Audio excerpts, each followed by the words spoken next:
কোনো জাতির জন্য এর চেয়ে বড় দুর্ভাগ্য আর কি হতে পারে যে তারা আল্লাহর আদেশকে অস্বীকার করে এবং সীমালঙ্ঘন করে। আজ আমরা জানব এক ভয়ঙ্কর ধ্বংসপ্রাপ্ত জাতির কাহিনী, লূত আলাইহিসসালাম, এর জাতির অবাধ্যতা ও তাদের উপর নেমে আসা আল্লাহর কঠিন শাস্তি। এই কাহিনী থেকে আমাদের কি শেখার আছে? আসুন কুরআন ও সুন্নাহর আলোকে বিস্তারিত জেনে নিই।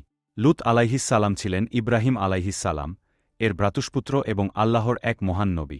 আল্লাহ তাকে সাদুম ও আমুরার জাতির জন্য নবী হিসেবে পাঠান। কিন্তু তার জাতি ভয়ঙ্কর অশ্লীলতায় লিপ্ত হয়েছিল।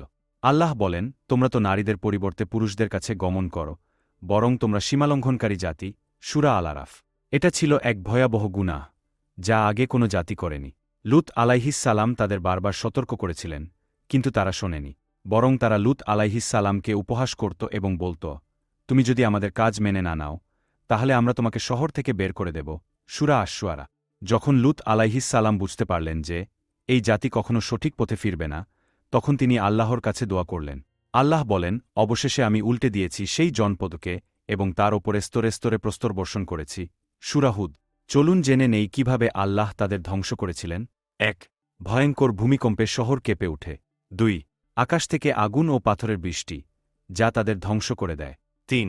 শহরকে সম্পূর্ণ উল্টে দেওয়া হয়, তারা এক মুহূর্তে মাটির সাথে মিশে যায়। এটি ছিল এক ভয়ঙ্কর পরিণতি, যা কুরআনে বারবার স্মরণ করিয়ে দেওয়া হয়েছে, যেন মানুষ শিক্ষা নেয়।